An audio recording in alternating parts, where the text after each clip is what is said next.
It started with a story no one could explain and no one could forget.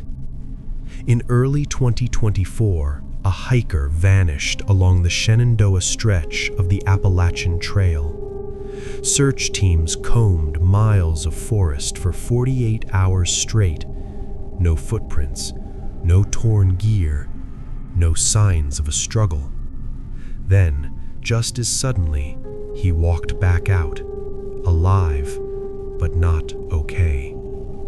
He kept repeating one thing over and over again. There was something tall.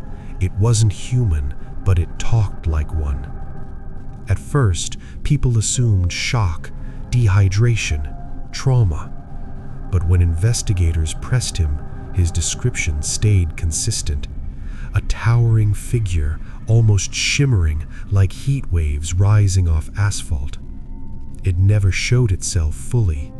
It stayed just out of sight, just beyond the edge of vision. And it spoke.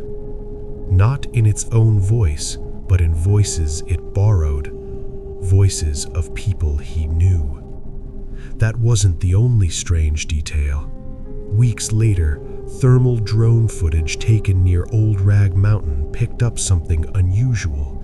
Heat signatures that didn't match any known animal pattern.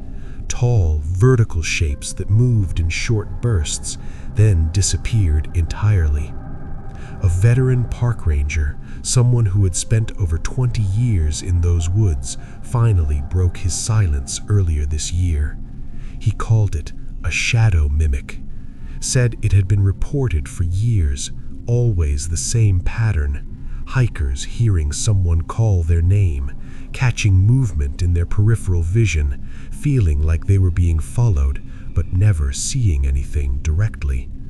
Until they did. Because according to him, the sightings evolve. They start as shadows, but sometimes they don't stay that way. And that's where the pattern begins to spread. By late 2025, similar reports started surfacing on the opposite side of the country in the Hoh rainforest. Researchers studying sound patterns deep within the forest picked up something they couldn't identify. Rhythmic vocalizations, not random. Not animal. Structured, like language, but wrong. Too precise, too controlled, and completely unlike anything in the existing wildlife database. Around the same time, a solo trekker reported something far more direct.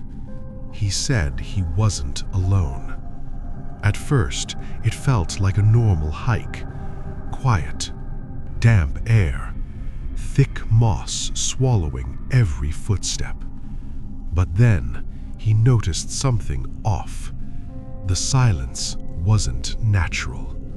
It felt controlled, like something was waiting. Then he saw it. A massive bipedal figure, easily over 7 feet tall, moving between the trees. But it didn't move like an animal.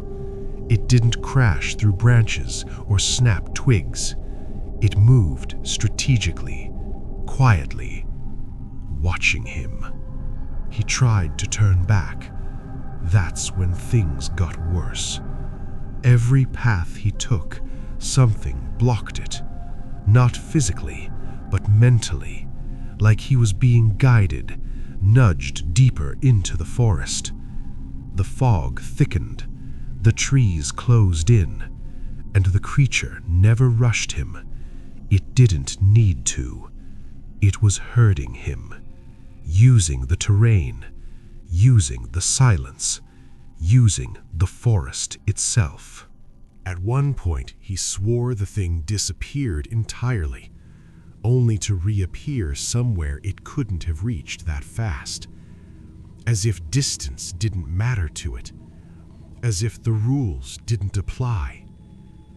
He made it out, barely, but like the hiker in Shenandoah, he came back with the same feeling. that it wasn't just watching, it was thinking. And whatever it wasn't alone either. Because by 2026, the pattern escalated again, this time in the open. Yellowstone National Park. No dense forest, no cover, just vast volcanic land stretching for miles, which made what happened there impossible to ignore. Satellite imaging picked up something first. A thermal signature moving across terrain at speeds no known animal could reach. It didn't follow paths. It didn't slow down. It just moved. Then came the eyewitness account. A family visiting near the Grand Canyon of the Yellowstone reported seeing something descend from the sky. At first, they thought it was a bird, until it got closer. Massive wings, leathery, not feathered. The body was too large, too heavy to stay airborne, but it did, effortlessly. And then it struck. A full-grown elk running at full speed was lifted off the ground like it weighed nothing. No struggle, no chase, just one motion, and it was gone. The sky swallowed it. Investigators quietly linked the sighting to old legends, thunderbirds. But this wasn't mythology anymore, because the description didn't match stories.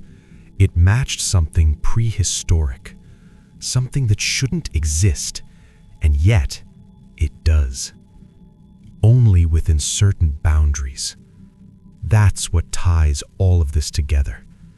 Every single incident, Shenandoah, the Hoh Rainforest, Yellowstone, happened inside protected national park land, never outside, never crossing into cities, never wandering into populated areas, almost like they don't leave, or they're not allowed to. Recent park reports have started dismissing these encounters as misidentified wildlife or weather-related anomalies, but the details don't match. People aren't confusing voices that mimic their loved ones with bears. They aren't mistaking tactical hunting patterns for random animal behavior, and they definitely aren't imagining something pulling an elk out of the sky. So the question becomes, what exactly is being protected? Because maybe those boundaries aren't there to keep nature safe from us. Maybe they're there to keep us safe from something else.